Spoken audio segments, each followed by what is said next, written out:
but we're excited to host the first ever Facebook Fuel event in India. India is a very special and important country for us. Millions of people here use our products every day to stay in touch with friends and family, whether it's a WhatsApp message or a Facebook post or a photo on Instagram. And millions of small businesses across the country use WhatsApp Business and Messenger to reach customers, manage orders, and grow their businesses. And in fact, we actually test some of our new features here first before rolling them out globally. And speaking of tests, we just announced that we are hosting India's tour of Australia on demand on Facebook Watch. I'm not exactly a sports guy myself, but I understand that that's quite a big deal here. And what I do know is that India is home to a lot of incredibly talented people. We see that in the folks that we recruit in our offices, both in India and at our headquarters back in California. But this is more than just about Facebook, because what happens in India here is important for the whole world as well. Prime Minister Modi's Digital India vision has opened up opportunities for the industry to partner with the government to accelerate growth and development through technology. And India is building local capabilities and tech capacity to power innovative new business models and provide Indian citizens access to digital and financial inclusion. So decisions that are made here shape the global discussion about how technology can drive more economic opportunity and better outcomes for people. And a lot of Indian organizations are leading the way in using technology to build safer communities and more inclusive financial systems. And whether it's in social commerce or education or financial services, there is a lot of innovation that happens here. And we are proud to partner with some of the teams that are working on these important challenges. So there's a very entrepreneurial culture here that's quite remarkable. It's a great example of how access to better tools can unlock more opportunity for people. And we see that not just in the tech startup scene, but in the millions and millions of small businesses that recognize the value that all these tools can provide. So at Facebook, we like to say that we are in the business of serving small businesses. And nowhere is this more true than in India. This is especially important because small businesses here will be a key part of the global recovery going forward. And we are focused on making sure we build the best tools for them. So this is part of a much broader conversation about how we can all make sure that tech delivers for everyone. And that's one of the reasons why we wanted to partner with Jio, which has played such a key role in giving hundreds of millions of Indians access to the benefits of the internet, that everything that it can provide and fostering this entrepreneurial culture. And with that, I am really glad to welcome Mukesh Ambani, the chairman and managing director of Reliance Industries, to talk about where things stand in terms of the country's digital transformation and what we should expect in the years ahead. So Mukesh, thank you very much for being here. And let's get started. Mark, first of all, congratulations to you and your team for organizing this Facebook Fuel for India event. I'm sure this event will provide a lot of fuel of ideas to fire India's growth engine, as you just described. The most powerful idea that can propel India's growth is that young people can create great enterprises and new businesses. And all the young Indian people see an inspiring young icon in Mark Zuckerberg. They are motivated when they see how in just 14 years, Facebook has become the face of a digitally connected India. So let me begin by conveying my best wishes to the success of your dreams for India, Indians, and small Indian businesses. Thank you. I appreciate that. So maybe today we should start with a topic that I know is top of mind for a lot of us, and that is COVID and the impact that it has had on all of our lives and communities. So I'm curious, from your perspective, how is India doing right now? And when do you expect things are going to return to normal? And I know that Reliance has taken a number of big steps to help the community and help the country. And it's been a big year for you. So I'm curious to hear, how did your company adapt to help move forward in the midst of this pandemic? So the sheer magnitude of COVID-19 pandemic, like everybody else in the world, did startle all of us in India. But then I think it is not in India's DNA to be deterred by a crisis. I firmly believe that a crisis is too precious to be wasted. Every crisis presents an opportunity for new growth. And India has faced the COVID crisis with enormous resilience and resolve. Right? Prime Minister Modi has led India from the front. And while we are not as rich a country as some of our Western counterparts, being fiscally prudent, he has taken steps to take care of our vulnerable. We have given free food for right up to December of this year to over 800 million Indians. 200 million citizens in India are getting direct cash transfer of 1,500 rupees in their bank account. That is the digitally connected India. And now we are ready at pretty much par with the world to roll out one of the largest vaccine programs in the first half of 21 under Prime Minister's leadership. We at Reliance and Reliance Foundation, right, have also taken steps. As you know, Reliance has over 350,000 employees across the length and breadth of India, and we have taken steps to protect our 2 million in our family and the community around them.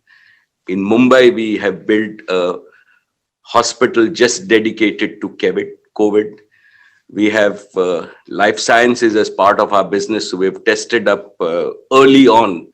We have really ramped up testing, and we believe that that testing helped in tracing and isolation and at least reduce fatalities in our communities to a very low level.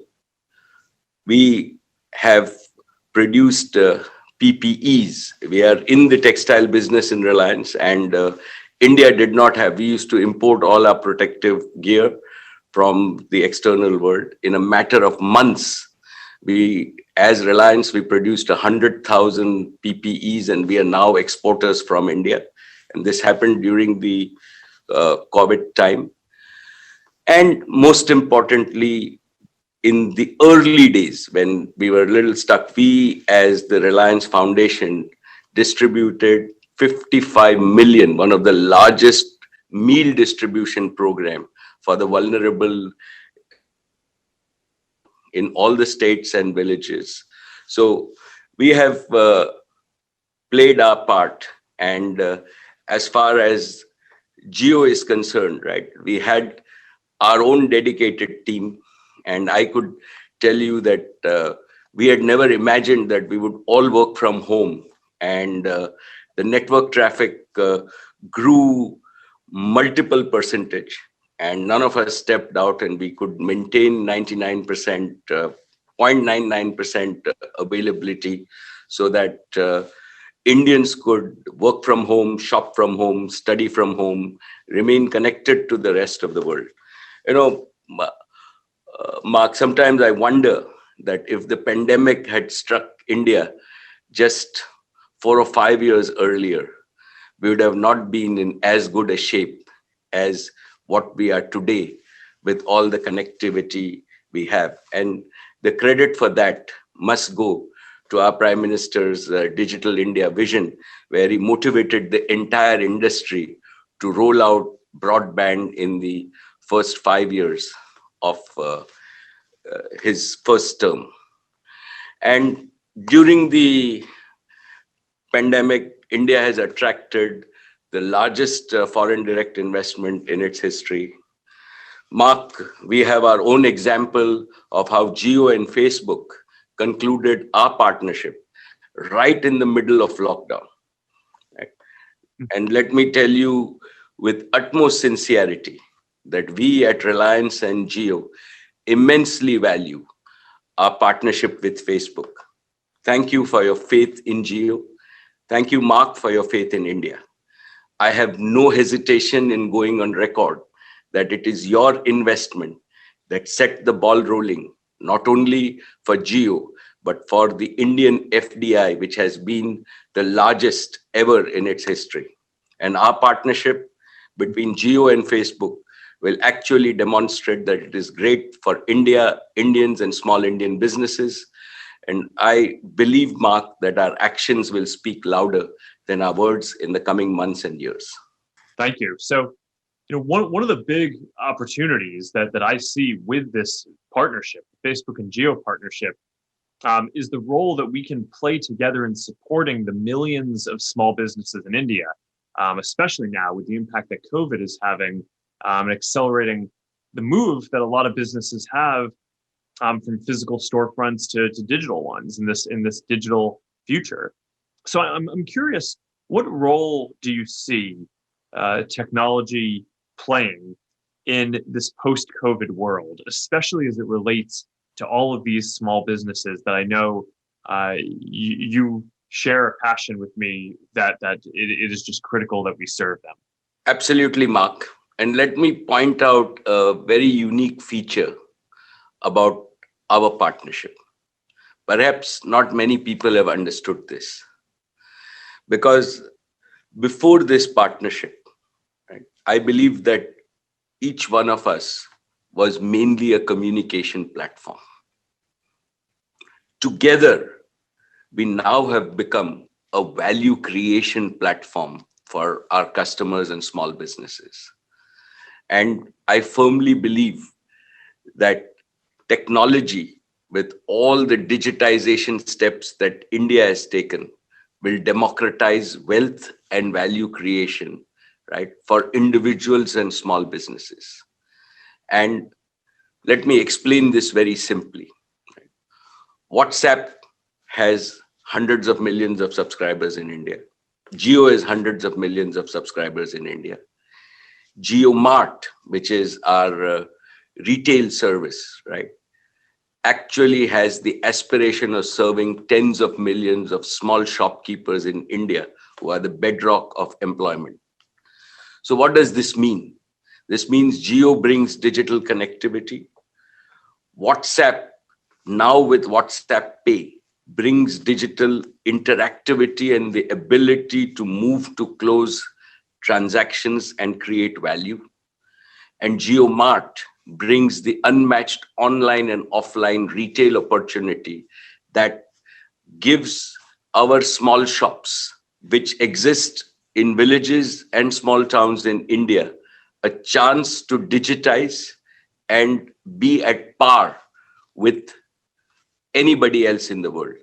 To my mind, more wealth creation means more employment, more business.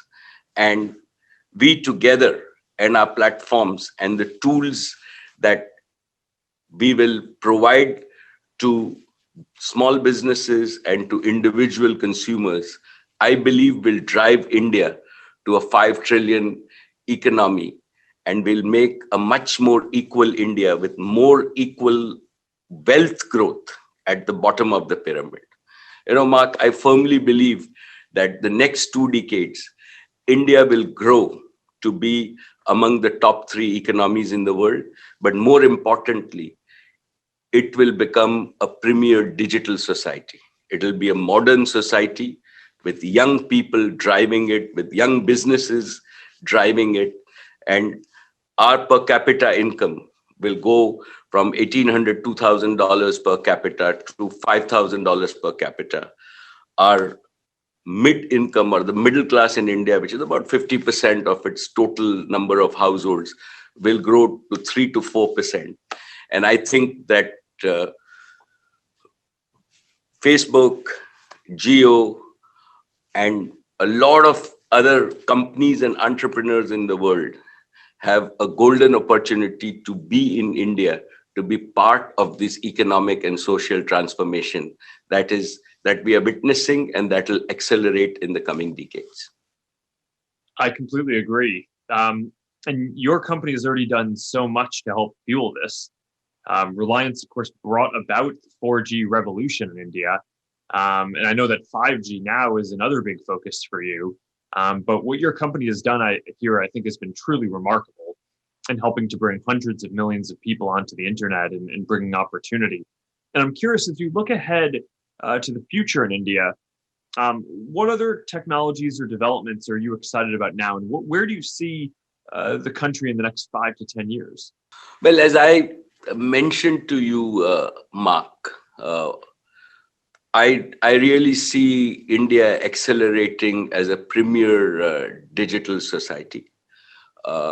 I see us integrating both 5G, and just yesterday our Prime Minister has said that he wants every village and every gram panchayat. India has 680,000 villages, and we have a population of 1.3 billion people. And he wants everybody to be empowered on the information highway with high-speed fixed broadband, and which is happening. We also think that compute and very low latency compute is real, right? I think that there is a great opportunity for really bringing education and healthcare with the second generation reforms that were done in the last 6 months, right? We have a unique opportunity in terms of, and as Geo, we are connecting all the 1.9 million schools in India and the 58,000 universities. At any point in time, we will have in the coming decades about 200 million children or young adults between the age of 3 and 18 in our education system.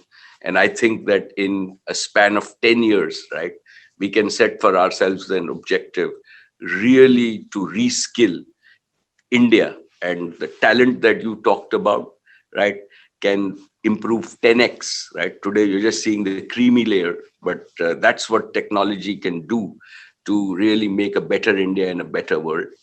The same thing we can do in health and all the emerging technology and integrations where we can make sure that we deliver services and we deliver good proactive health. We've learned that, and I think we are going to use technology.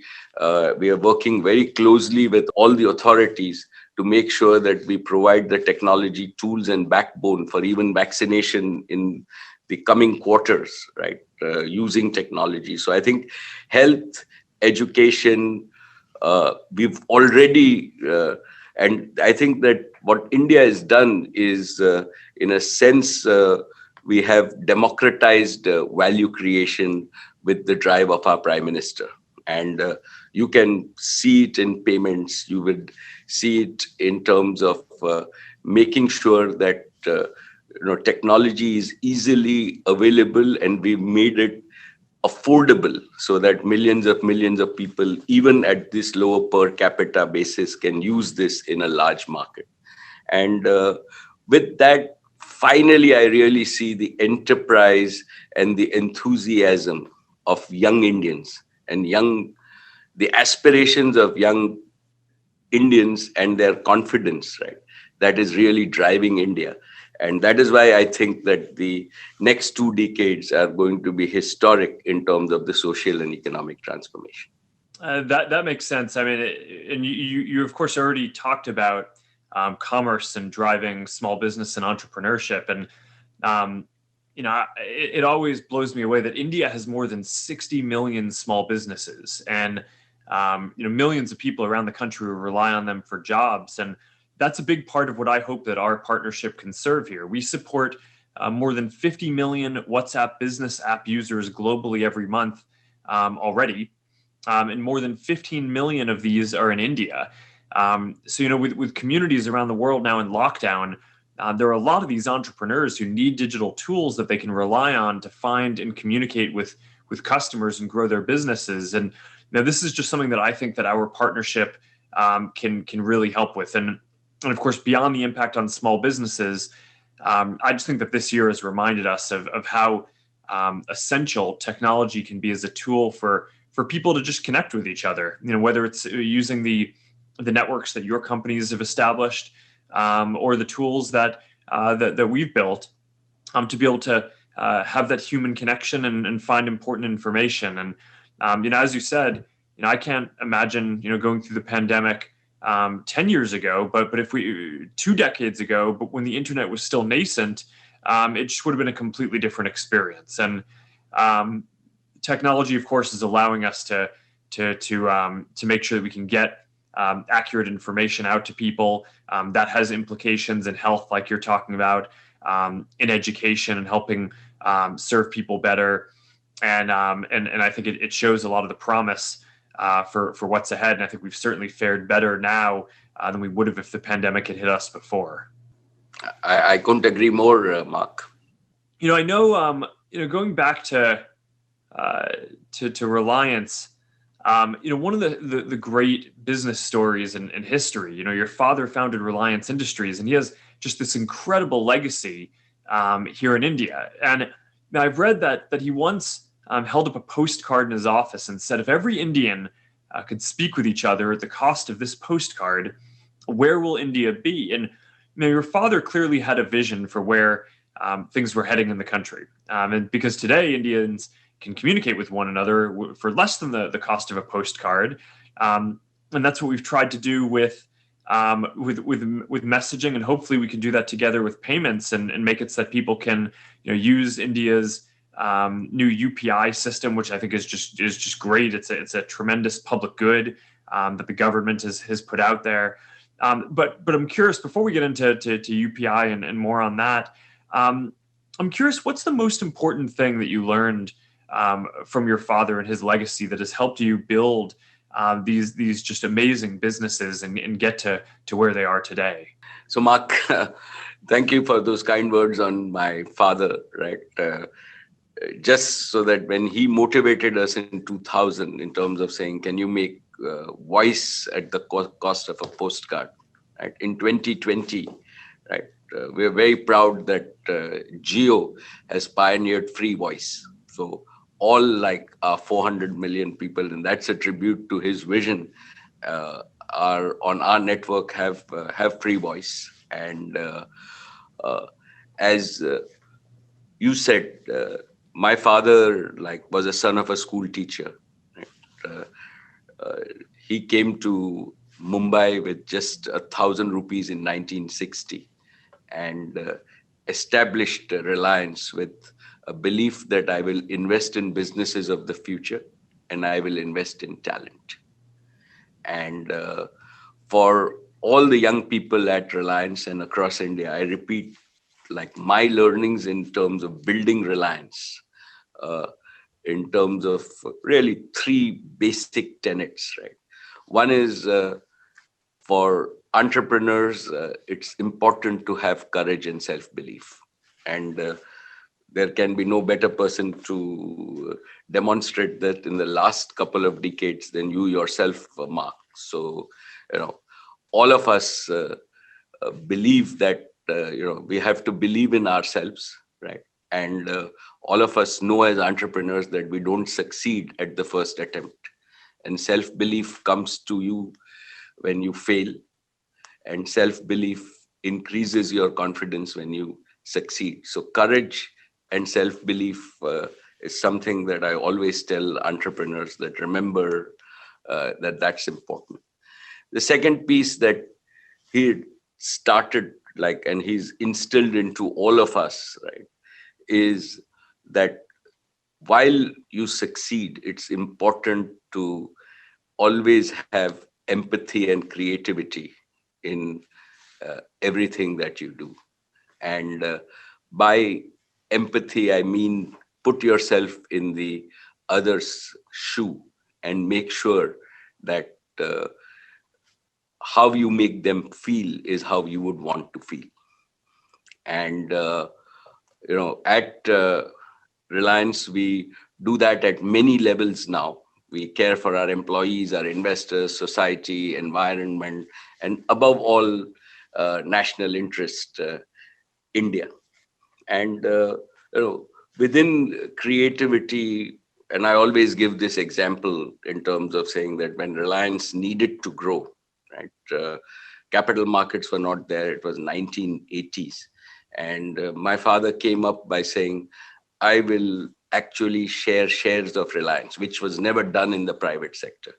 And in the 80s, right, the first AGM of Reliance was in a football ground, and we had 60,000 shareholders. So when you and I both do annual general meetings, and his GM in the 1980s for Reliance was in a football ground, and he said, my purpose is really to win investors' confidence. And since then, like, there is so creativity and empathy are critical as you go along. And the final thing that I have learned from my father is really the importance of relationship, trust, and loyalty. The whole of Reliance, right now, we are hundreds of thousands of people, is one big family. We're not related by birth, but we are really woven together by passion, purpose, and conviction. Right? We have faith in one another. We are loyal to one another of this large Reliance family. And for us, it's always one for all and all for one.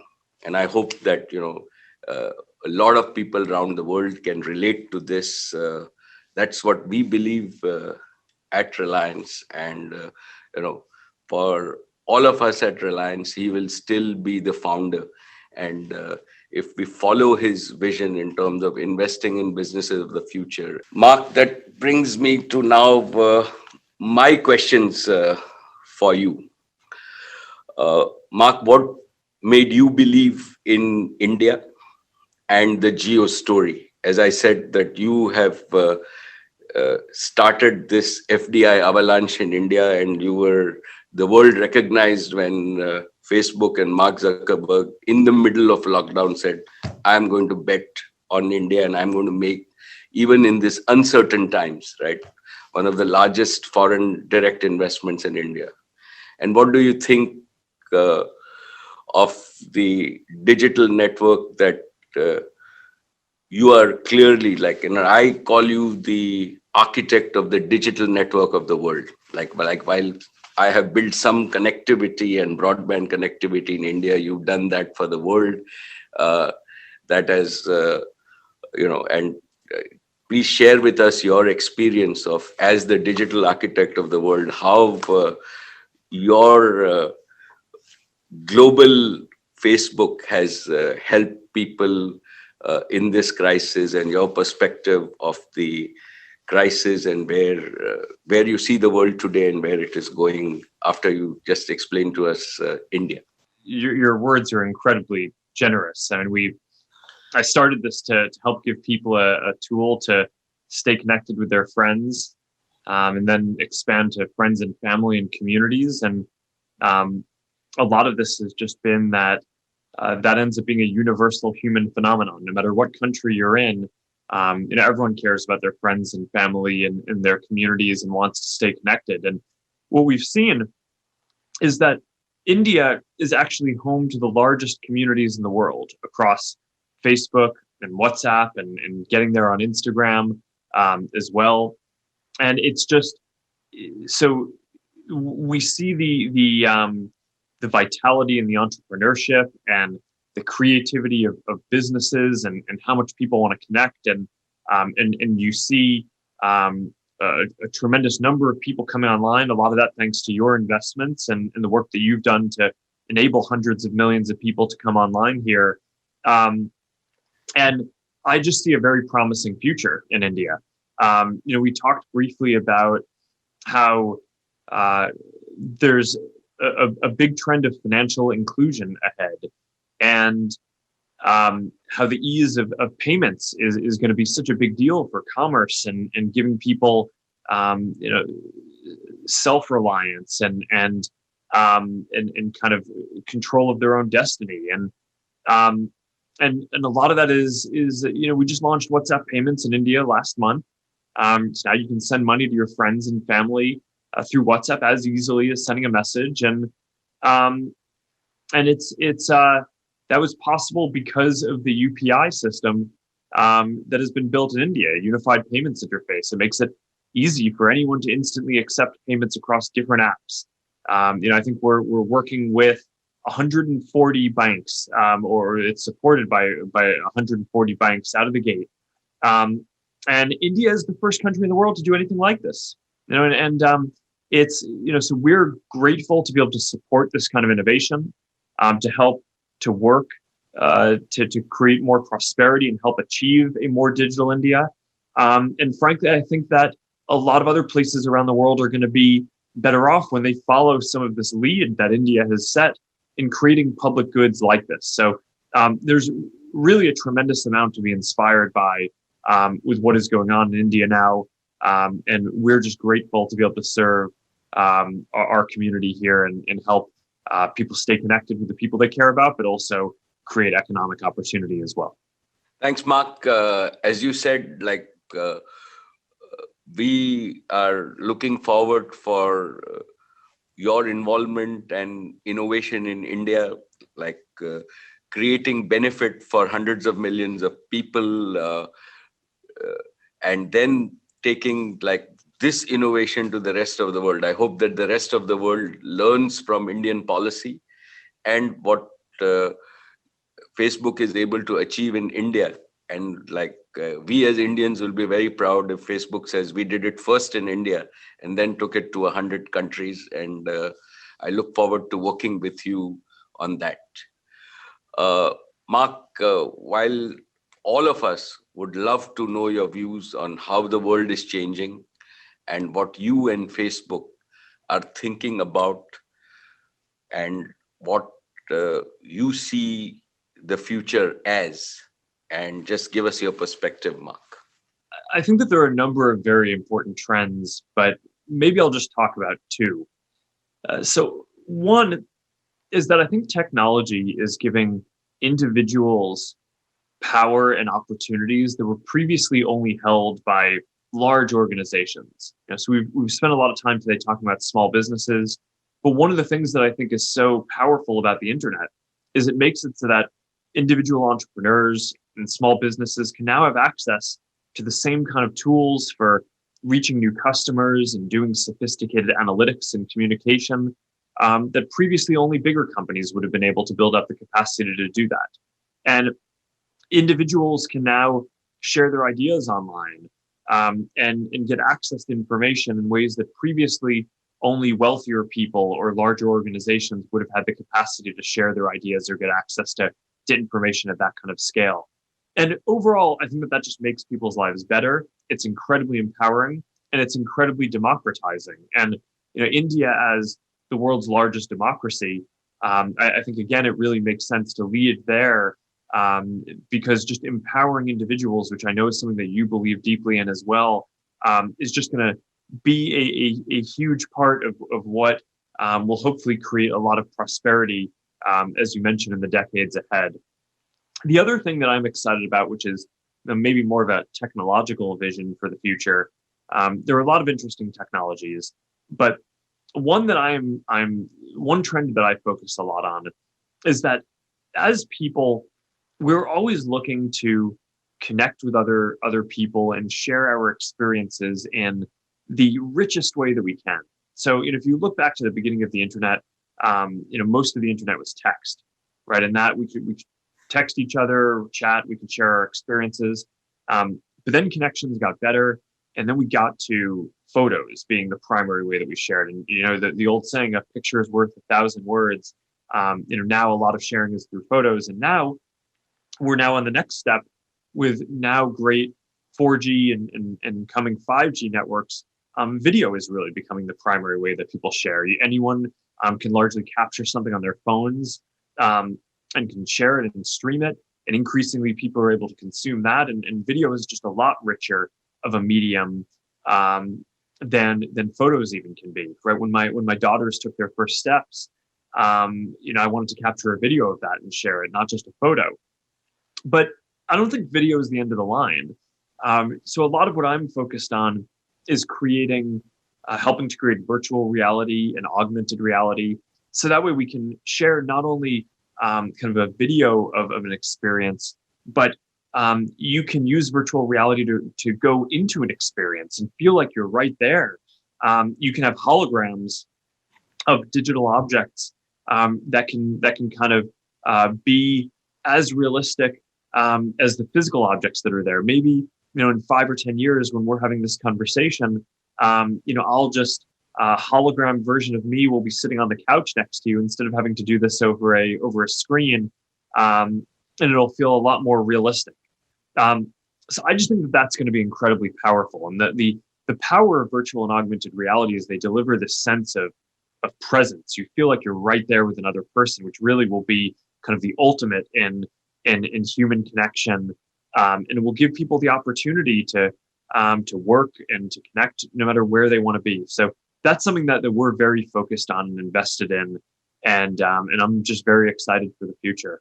And on that note, let me maybe just wrap up and just say again how grateful I am for everything that you and your companies do, and for the partnership. I do think that in so many ways, not just Geo and the technology platforms, but the other businesses that you've built, you've had such a positive impact on improving the quality of lives for hundreds of millions of Indians. A big part of why I was excited to partner with you is there are not many people around the world who've just gone industry after industry and revolutionized them and improved them, and continue to do it and have that hunger to improve the lives of so many people. So I just have a deep admiration for that. And I am really looking forward to working together over the coming years and decades to make sure that we can serve people in India as well as possible. And hopefully a lot of those advances will be expanded outside of India as well to help people around the world. But I'm incredibly grateful for your partnership on this. And thank you for joining me for this inaugural Facebook Fuel event today. Thank you. Thank you very much, Mark. And thank you for sharing your awesome vision of the future. You started this with saying that on Facebook, you would see the India-Australia cricket match, right? I look forward to a day when Facebook will take me with everything that you explained on virtual reality, where I can, sitting in Mumbai, be in a stadium in Australia. And I'm sure that day with your digital architecture and leadership is not far away. Thank you so very much for having me.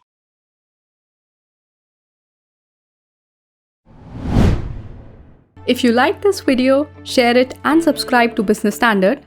For more news, views and insights, log on to www.business-standard.com. Do also follow us on YouTube, Twitter, Facebook, Instagram, Telegram and LinkedIn.